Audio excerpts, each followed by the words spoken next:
Season's greetings from the place that loves everything spooky and loves to be spooked. Okay, I'm not gonna be talking like that throughout this whole video. I love horror, and it's actually one of the things that I have tried to dedicate to my channel from time to time with my Valley of Death movie reviews, so I thought, hey, let's actually play something scary, because I totally don't have any other videos I'm working on at the moment. Look, I needed a break from editing that monster, and we'll get to it eventually. But I just figured it was time to get back to my roots of spooky stuff, and since it's the season for it, I couldn't think of reviewing anything better than— oh Jesus f***! Look, I know this is old, and most likely been talked to death about to some degree, but I need to get the trauma this game put me through off of my chest. This game is a mess, and I just had to share my journey as I went through the dusty tombs and corridors of the Mummy.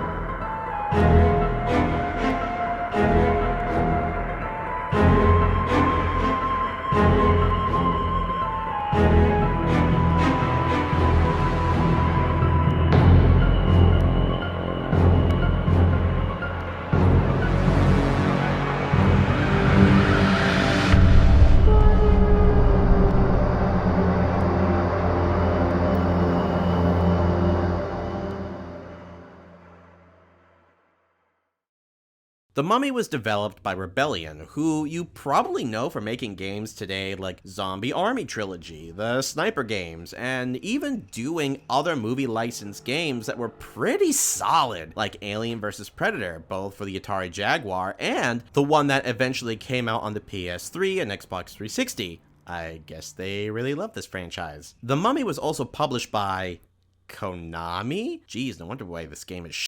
I'm surprised Konami didn't make a deal with Universal to make this into a bloody pachinko machine. But that is quite a shocker to me because Rebellion is known for making some good, solid games. So why is this a rotten tomb covered in mold rather than of gold? Well, let's take a look at the game.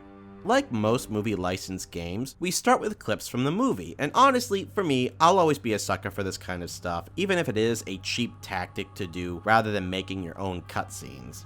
Because it does kinda make you feel like you are playing the movie in a manner of speaking. After all that is over, Jesus Christ! What the hell is that? That's not Brendan Fraser. That's Brendan Fraser. If he was steam pressed for too damn long. Look, I know everybody likes to talk about the nightmare fuel that is PS1 Hagrid, but look at this! You quit playing hide and seek? Come on, let's get out of here! Whoa! Then on top of that, you got a voice actor who sounds like Brendan Fraser got a cold and forgot to put his nostrils back in after he sneezed. I can see a couple of exits out of this place. Well, this is it. Imhotep's chamber. Anyone know what this is for? Old Uglyface had it well guarded. Wait a minute. Let's go prepared. What was that? Okay, that's just the performance, and of course, these are PS1 graphics. Sometimes that's something you need to overlook when playing these older games. I mean, Resident Evil had some hilarious acting, and obviously the graphics are still blocky, so it could still be good? My god, I want to throw up. So, this walk cycle. What the hell is that? It looks like he's having a jaunty walk to the bathroom while holding in a shit.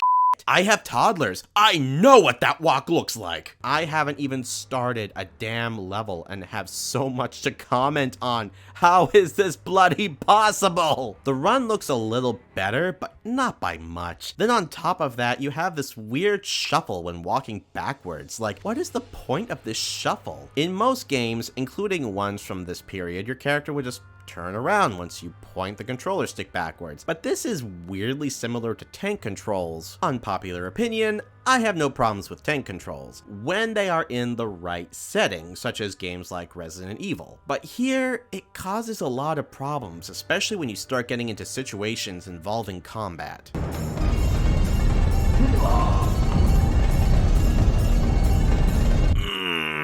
Okay, let's get into actually playing this game. So, the game is divided into 3 hub levels, which then have 4 levels each inside of them, where you have to collect a series of artifacts like pieces of tablets, mirrors, and jars in each section in order to further the game along. The levels themselves I actually kind of like, design-wise. They do have a very good Egyptian feel to them, and I like the tombs, the corridors, and secrets that you can find throughout each of the levels, which brings me to some of the items you can collect throughout the game. There's treasure you can collect, that when you collect 4, it'll give you basically a magic bomb that'll kill all enemies in one hit. They'll be scattered through the levels, but sometimes they'll be in secret rooms or laid out in traps where if you aren't quick enough, you could get stuck. So it's not really worth getting them, especially because of how slow McConnell is. You can also light up your torch and light up hieroglyphics, that when enough are lit up, they'll give you an extra life. Of course, there's bullets for your guns, potions for health, and so on. The overall goal in each level though is to defeat all the enemies, as when you do, the last one will drop a key for you to unlock the next door to the next part of the level. This is where things get very frustrating. The earlier levels aren't really too bad, and it kind of lures you in with a sense of, well, maybe this game won't be that bad, as shooting the human enemies isn't hard and maneuvering isn't that difficult considering how bad the controls are. But once the mummies come in, this is where you basically get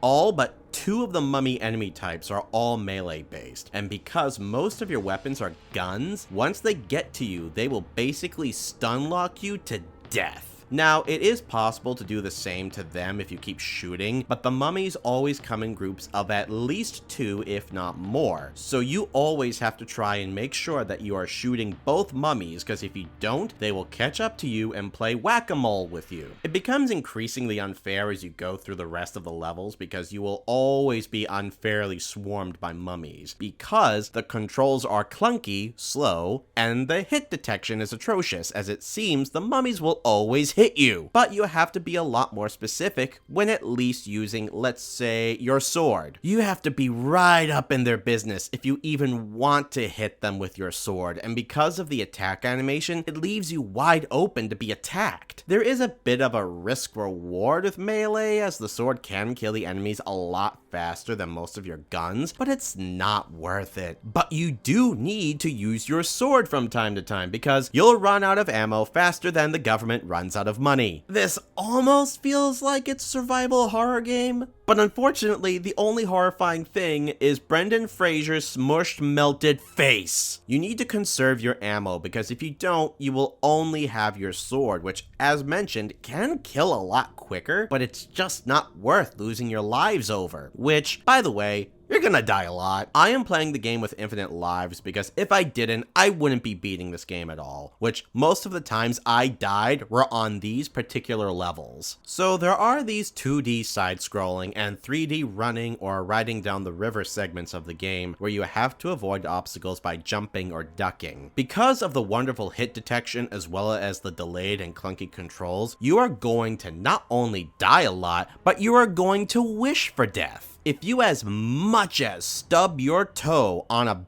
barrel, it's one hit death on impact. Because of the hitboxes, you will get stuck on the scenery and die in one hit while you're running for your life. The log controls, well, like a log, and you are gripping your controller with sweat pouring out of the controller because you are afraid to either get sent back or lose your last life and have to deal with the level all over again. It is absolutely maddening!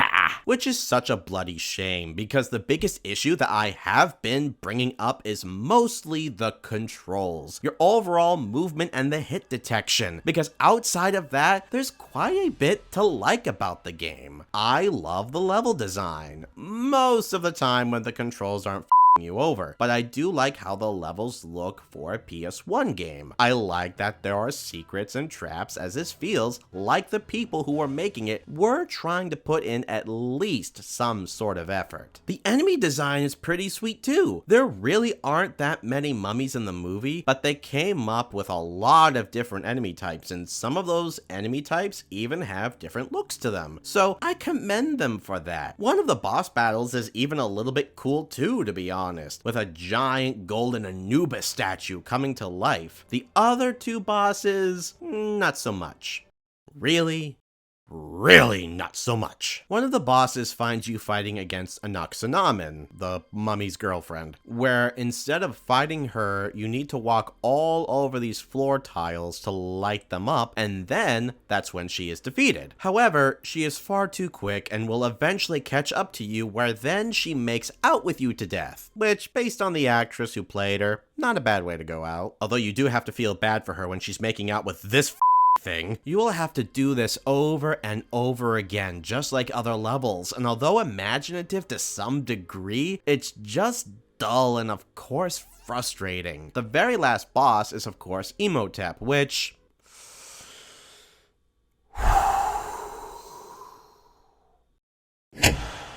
I don't think any of you, unless you pick up this game, will ever understand the suffering this last boss is. Pinhead has his victims play this level just to enjoy the masochistic feeling it gives you. Jigsaw has this as one of his games to complete if you don't want to get killed, because he knows you probably won't beat it because of how bull this boss fight is.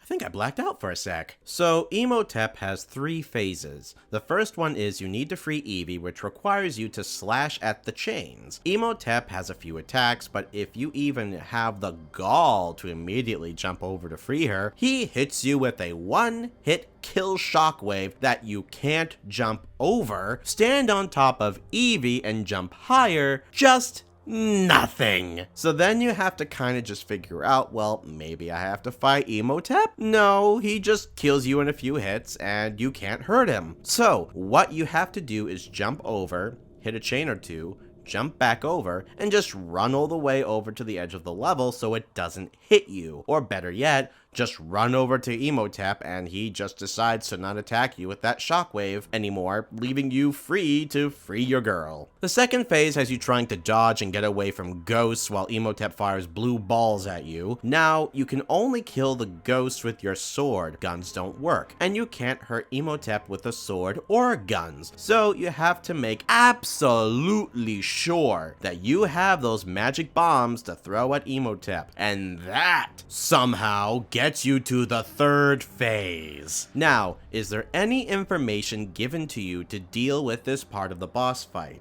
No! You have to figure this shit out on your own, and once again, unless you have a ton of lives left, you are not beating this fight. The third phase, though, you just walk over to him and stab him a few times, then he dies. Which, yeah, seems right and is in line with how the movie ends, but it still feels anticlimactic. The game ends with cutscenes of the movie, and you are just left there thinking, I could have been playing Animal Crossing and making a nice town. I could have been playing Dragon's Dogma and just annihilating monsters. I could have been playing freaking Dark Souls, and the pain I endured with those games don't even equal to the amount of suffering and anger I had to deal while playing PS1's The Mummy. I am incredibly happy the people behind this game were able to make many more actually fun games, because this garbage shouldn't define them. And honestly, I can tell some heart was put into some aspects of the game. I mentioned the level design, the enemies, and how in certain areas it makes you feel like you really are exploring the tombs of ancient Egypt. With that said, the controls are clunky, movement is stiff, the amount of enemies you fight is absolutely unfair at times. It is impossible to beat unless you have infinite lives. And some of the other, what I like to call minigame levels, are also frustrating, borderline impossible, unless you have bloody cheat codes. If you are a collector, don't buy this game. Bury it.